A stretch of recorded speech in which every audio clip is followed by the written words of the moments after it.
Hello' বন্ধুসকল, সকলোৱে ঠিকে আছেনে? আজি এটি বিশেষ কাৰণত মই এই ভিডিঅ'টো কৰিছোঁ। হয়তো বহুতো ভুল ভ্ৰান্তি হ'ব পাৰে, আপোনালোকে ক্ষমা মাৰ্জনা কৰিব। কাৰণ সম্প্ৰতি পৰিস্থিতিত অসমত বিশেষকৈ হিন্দু মুছলিম বহুত হৈ আছে। তো আমাৰ অসমৰ মানুহখিনিয়ে এই হিন্দু মুছলিম কৰি থকাটো ইমান ভাল হোৱা নাই নেকি? কাৰণ আমাৰ যি 500-600 বছৰীয়া ইতিহাস, সেই 600-700 বছৰীয়া ইতিহাসত আমাৰ অসমৰ যিখিনি খিলঞ্জীয়া মুছলিম মানুহ আছে, এই খিলঞ্জীয়া মুছলিম আৰু হিন্দুৰ মাজত কোনোদিন সংঘাত হৈ অহা নাই। 600 বছৰ 700 বছৰৰ আগৰ পৰাই আমি একেলগে চলি আহিছোঁ আৰু ভৱিষ্যতেও আমি এনেদৰে চলি থাকিম বুলি আশা কৰিছোঁ। গতিকে এই হিন্দু মুছলিম কৰাটো অলপ কমকৈ কৰাটো বেছি ভাল নেকি? মই ইয়াত আমাৰ পূৰ্ব বংগীয় মূলৰ যিখিনি মুছলিম মানুহ আছে তেওঁলোকৰ কথা ক'ব বিচৰা নাই, যিখিনি মিয়া মানুহ তেওঁলোকৰ কথা ক'ব বিচৰা নাই। যিখিনি নেকি আমাৰ খিলঞ্জীয়া মুছলিম, সেই মুছলিমখিনিৰ যিগৰাকী আল্লাহ আৰু আমাৰ যি ভগৱান, ইয়াৰ মাজত মই বিশেষ পাৰ্থক্য দেখা নাপাওঁ। কাৰণ আল্লাহ আৰু ভগৱান, আমাৰ অসমৰ আল্লাহ আৰু ভগৱানৰ কথা কৈছোঁ মই। এই বেলেগৰ দেশৰ পাকিস্তানৰ, বাংলাদেশৰ বা আমাৰ এই গুজৰাট, হায়দৰাবাদ ক'বাৰ এইবিলাকৰ কথা ক'ব যোৱা নাই। আমাৰ অসমৰ বিশেষকৈ আল্লাহ আৰু ভগৱানৰ মাজত মই বিশেষ পাৰ্থক্য দেখা নাপাওঁ। কাৰণ এটা কথা আছে, যদি গুৰু ভগৱান হয়, আমাৰ সংস্কৃতত এটা শ্লোক আছে, গুৰু ব্ৰহ্মা গুৰু বিষ্ণু গুৰুদেৱ মহেশ্বৰ গুৰুৰেৱ পৰমং ব্ৰহ্ম তস্মৈ শ্ৰী গুৰুৱে নমঃ। অৰ্থাৎ গুৰুৱে ব্ৰহ্মা বিষ্ণু আৰু মহেশ্বৰ। সেই হিচাপত আমাৰ গুৰু শংকৰদেৱ তেওঁ হৈছে ভগৱান। আৰু মুছলমানসকলৰ, আমাৰ খিলঞ্জীয়া মুছলমানসকলৰ যিখিনি আমি গুৰীয়া বুলি কওঁ, তেওঁলোকৰ গুৰু হৈছে আজান ফকীৰ, আৰু সেই আজান ফকীৰ হৈছে তেওঁলোকৰ ভগৱান আমাৰ হিন্দু সংস্কৃত শ্লোকৰ মতে। গতিকে এই আজান ফকীৰে আৰু শংকৰদেৱে অসমত যি এক সম্প্ৰীতিৰ এনাজৰী গঢ়ি থৈ গৈছে, আমি যদি এই হিন্দু মুছলিম কৰি থাকোঁ, তেতিয়াহ'লে সেই সম্প্ৰীতিৰ এনাজৰীডাল বিনষ্ট হ'ব নেকি বুলি মোৰ মনত এটা প্ৰশ্ন উদয় হৈছে। আৰু তাৰ কাৰণেহে এই ভিডিঅ'টি আপোনালোকৰ সন্মুখত মই উপস্থাপন কৰিছোঁ। কাৰণ শংকৰদেৱ আৰু আজান ফকীৰ দুয়োজনেই সমসাময়িক গুৰু। আৰু আজান ফকীৰেও কৈছিল যে হিন্দু কি মুছলমান এক আল্লাৰ ফৰমান বুলি তেখেতে উল্লেখ কৰিছে। আৰু তেখেতৰ মনত কোনো ভেদভাৱ নাই,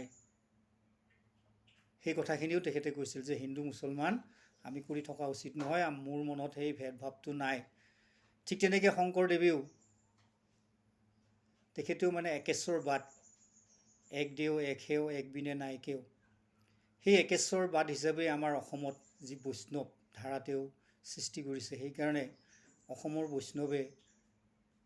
বৈষ্ণৱ ধাৰাৰ মানুহে কোনো দেৱ দেৱীক মানি নলয়। এক ঈশ্বৰ কৃষ্ণৰ বাহিৰে অন্য দেৱ দেৱীৰ শৰণাগত তেওঁলোকে নহয়। গতিকে এয়া হৈছে অসমৰ প্ৰকৃত বৈষ্ণৱ।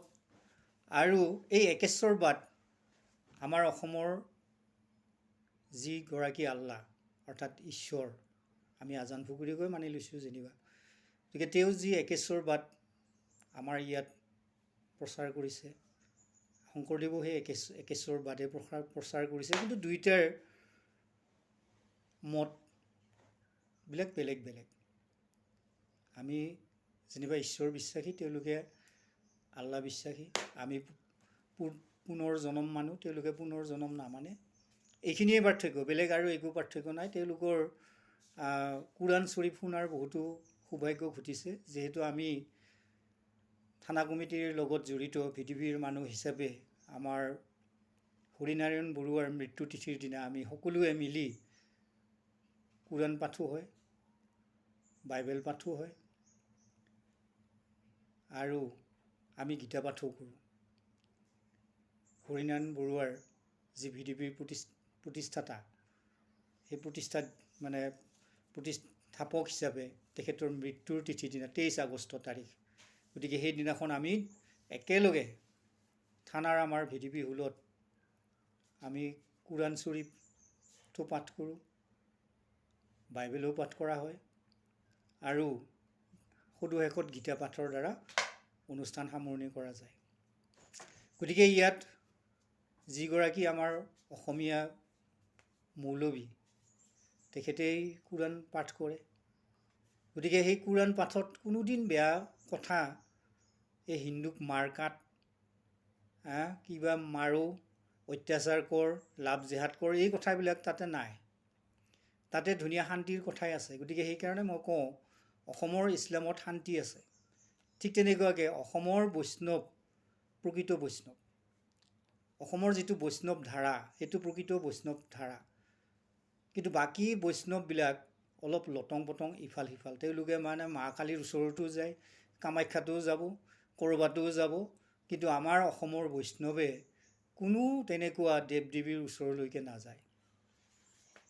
কাৰণ শংকৰদেৱেই কৈছিল, মূৰ্তিকো নাচাইবা, প্ৰসাদো নাখাইবা, ধৰ্ম হৈব বেভিচাৰ।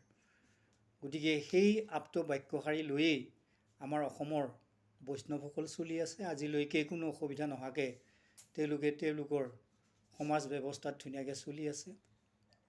গতিকে সেয়ে মই কওঁ যে এই দুটা ধাৰাৰ কাৰণেই আজি অসমত সেই 700 বছৰ ধৰি আমি একেলগে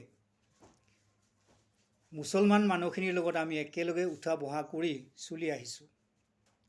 কোনো সংঘাত হোৱা নাই আজিলৈকে।